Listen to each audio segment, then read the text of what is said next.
President Trump, I acknowledge your request regarding Nnamdi Kanu.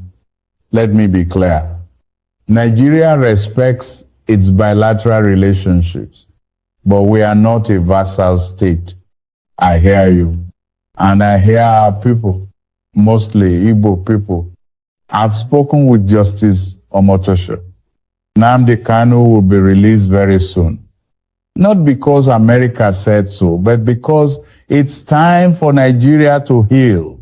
Some will call this weakness. I call it wisdom. We cannot keep fighting ourselves forever. The release is coming. Watch and see. I am not here tonight to tell you that Nnamdi Kanu is right about everything.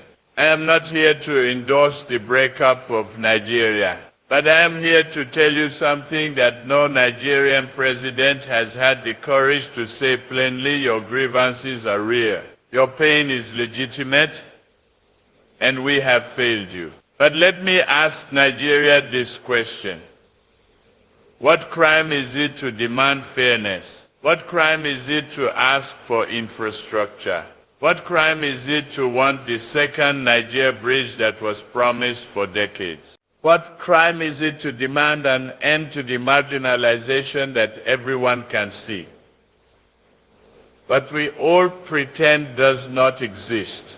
Yes, I know some will say Kanu went too far. I know some will point to inflammatory statements, to violence, to the sit-at-home orders that crippled the Southeast economy. I know all of this, but let us be honest about how we got here. Nnamdi Kanu did not create the anger in the Southeast. He simply gave voice to what was already there. If the Nigerian state had been fair, there would be no audience for his message. If the Nigerian state had developed the Southeast the way we develop other regions, young Igbo people would not be so desperate for change. If the Nigerian state had given the Ajebo people a sense of belonging, no one would be talking about Biafra in 2025. We created this problem, and now we must fix it. That is why I have decided that Nnamdi Kanu will be released. I've spent weeks in consultation with Justice Omotosho, with security agencies, with traditional rulers from the Southeast, and with prominent Igbo leaders across the nation and in the diaspora. The consensus is clear. We must try a different path.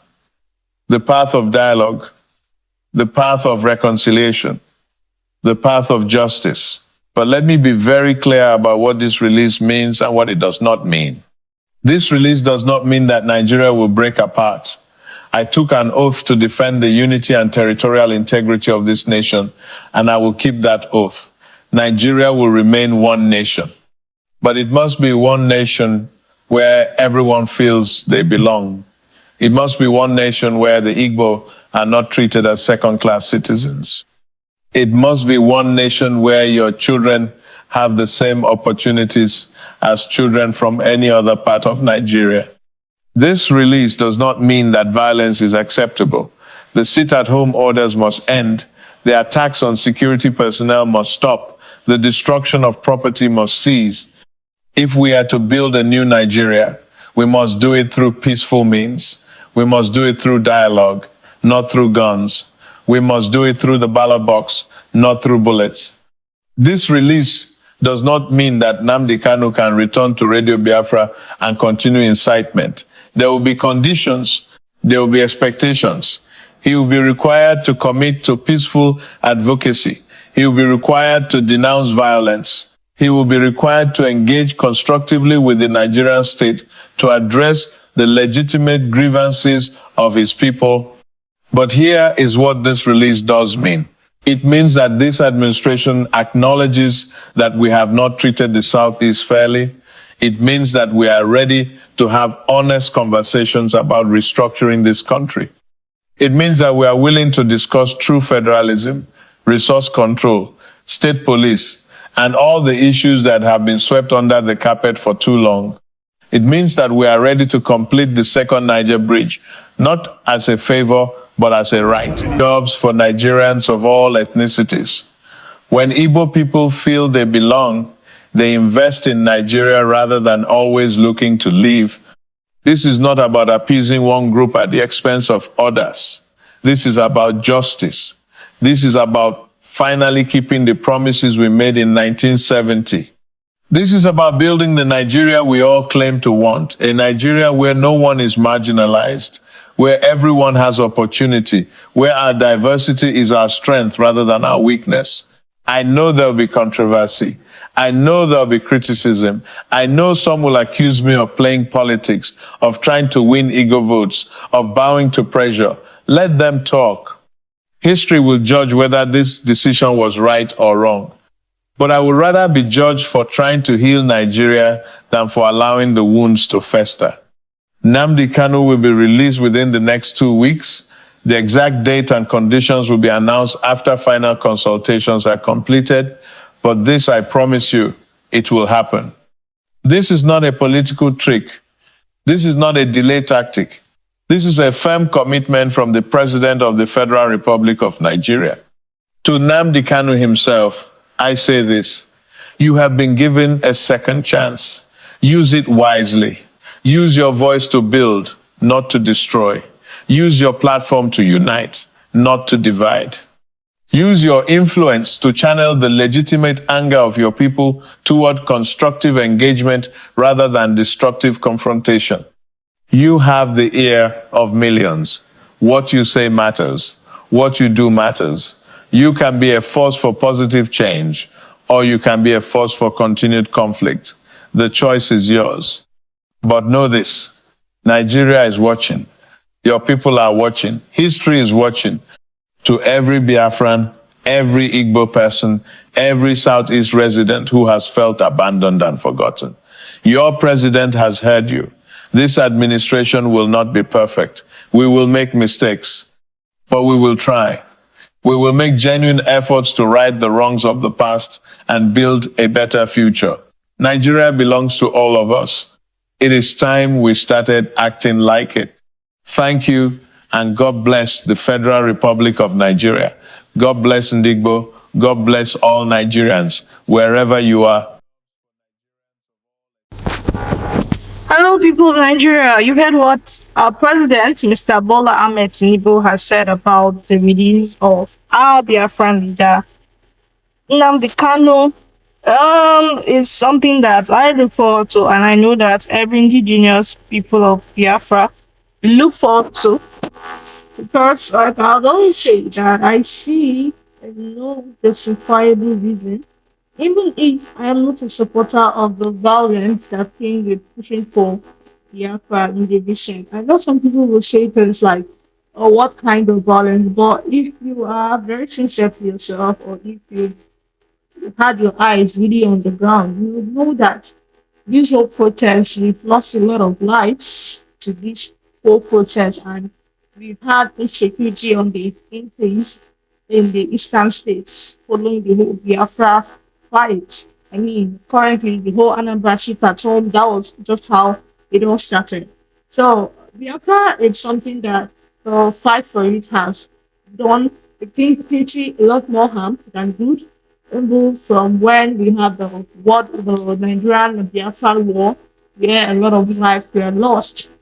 I understand the pain of the people of Biafrans being segregated in a country, or in this country.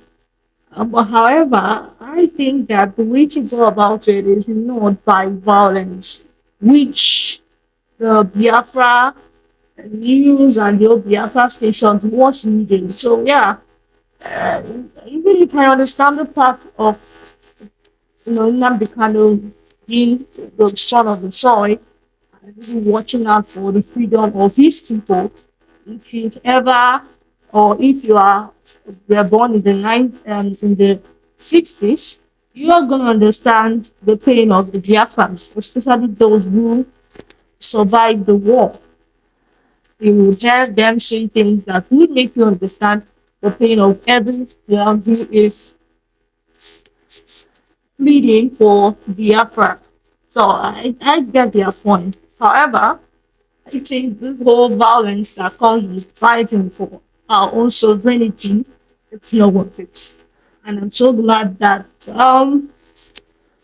are looking, the government is looking into it, and we hope that our man, Nnamdi Kanu, is released as soon as possible because I don't think he deserves a life sentence. I don't think he deserves a life sentence. There are a lot of other things in the country that deserve such kind of or such severity of punishment, not a man who is, pushing for the stability of his people, even if I know that that call has really caused a lot of harm to the lives of people.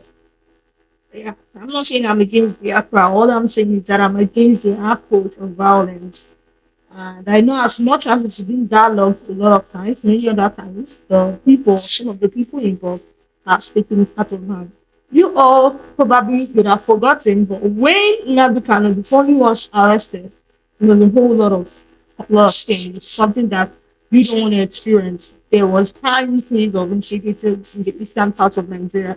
You see young people fighting, a lot of people taking it out of hand, contest. Nnamdi Kanu, I understand, has a very good plan for the people, but however, there are people behind the scene that are really not understanding it the way it should be, and they made it to go out of hand. And at that point, 3, 4 years ago, I was really pissed. Just 5 years ago, it's been a while, but I was really pissed to the whole bringing up the affair again. Because please take your mind back. When that call was really intense, it was a whole lot in the instance, it's just a whole lot. And yeah, I hope it comes to a really good negotiation and Nnamdi really, because like I said, he does not deserve the punishment that has been mounted on him. I just hope that he released. Please, if you've not subscribed to this channel, do well to subscribe to this channel. We are to Sound with Man Media, and we bring you daily updates on what's happening in the country every single day. We try our best to search for the most current recent information and then bring this to your doorstep. And how are you going to know? So click on that notification button and subscribe to this channel. So once we put out any content, you're going to be the first person to receive it. Thank you so much. And have a wonderful day.